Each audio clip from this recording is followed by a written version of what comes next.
आऊज़ु बिल्लाहि मिनश्शैतानिर रजीम बिस्मिल्लाहिर रहमानिर रहीम। अस्सलामु अलैकुम नाज़रीन। शिर्क के लिहाज से मेरे लेक्चर्स कंटिन्यू हैं। पिछली जो सीरीज़ थी उसमें मैंने बताया, एक्सप्लेन किया कुरान की आयतों का हवाला देकर कि शिर्क का अंजाम क्या होगा। अब इस जो नई सीरीज़ है इसमें मैं बताऊंगा कि शिर्क है क्या, और मैं कुरान के आयतों का हवाला देकर आपको एक्सप्लेन करूंगा कि शिर्क किसे कहते हैं। तो आइए इब्तिदा करते हैं। ये मेरा इंट्रोडक्शनरी लेक्चर है शिर्क के बारे में।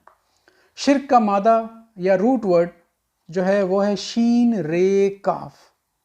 कुरान में ये 168 टाइम्स आया है, 168 दफ़ा इसका जिक्र आया है और 8 मुख्तलिफ अक़साम में आया है। अशरका 71 टाइम्स 71 दफ़ा आया है। शारिक 1 टाइम्स 1 दफ़ा आया है। शिर्क 5 दफ़ा 5 टाइम्स आया है। शरीक 40 टाइम्स 40 दफ़ा आया है। मुश्तरिकून 2 दफ़ा 2 टाइम्स आया है।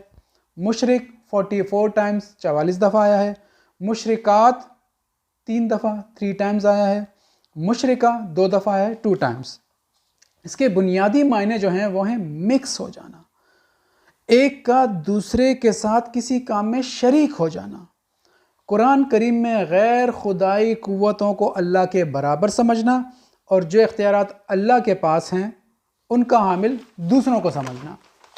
शिर्क सिर्फ ये नहीं कि इंसान बुतों या मुर्दों की परस्तिश करने लग जाए, बल्कि इंसानों के बनाए हुए कानून को अल्लाह के कानून का दर्जा दे दिया जाए, कुरान करीम के अलावा किसी और की महकूमी इख्तियार की जाए, इस ज़ाब्ते के अलावा किसी दूसरे के ज़ाब्तों को माना जाए, अल्लाह की किताब के साथ दूसरे किताबों को मिक्स करना, अल्लाह के अहकामात जो कुरान में दिए गए हैं उसके साथ दूसरे किताबों में दिए गए अहकामात को मिलाना।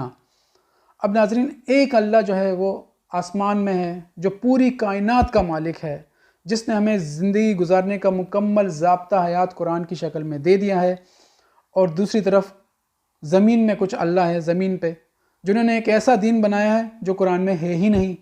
इसी को शिर्क कहा जाता है। यानी अपने खुदसाता अहकामात को अल्लाह के अहकामात कहते हैं जो कि कुरान में है ही नहीं। जैसे सूरह शूरा में मैंने बताया था, सूरह शूरा 42 इसकी 21 आयत में बताया था, अम लहम शुरकाउ शरउ लहुम मिनद्दीन मा लम याज़म बिहिल्लाह, यानी इनके शरीकों ने एक ऐसा दीन बनाया है जिसकी अल्लाह ने इजाज़त ही नहीं दी। और इसी तरह सूरह निसा में 42 आयत में बताया, उमय युशरिक बिल्लाहि फ़क़द इफ़्तरा इस्मन अज़ीमा, शरीक करने वाला अल्लाह के साथ ऐसी बातों को मंसूब करता है जो बहतान है, झूठ है, जो अल्लाह ने कही नहीं है।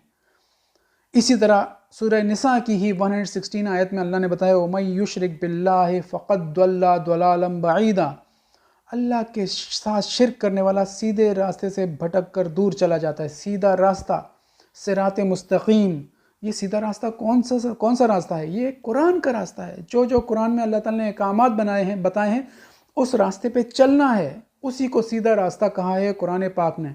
और अगर हम दूसरा रास्ता मुंतखब करते हैं या पैरेलल कोई रास्ता चलाते हैं, अल्लाह के साथ एक रास्ता अल्लाह ने बनाया है और एक हमारा रास्ता है, और उसको मिक्स करते हैं कि यही अल्लाह का रास्ता है, तो अल्लाह ताला ने कुरान पाक में कहा है ये इफ्तरा है। सही है, ये इफ्तरा है, ये ऐसा दीन है जिसकी अल्लाह ने इजाज़त नहीं दी है। ये सीधे रास्ते से भटककर बहुत दूर चले जाते हैं, इसी को शिर्क कहा है अल्लाह ताला ने। तो मैं आने वाले लेक्चर्स में आपको फर्दर मुख्तलिफ़ कुरान की आयतों का हवाला देकर एक्सप्लेन करने की भरपूर कोशिश करूँगा कि शिर्क है क्या, क्योंकि शिर्क एक ऐसा गुनाह है अल्लाह ने फरमाया ये माफ़ नहीं होगा। शिर्क करने वाले का अंजाम बहुत बुरा है।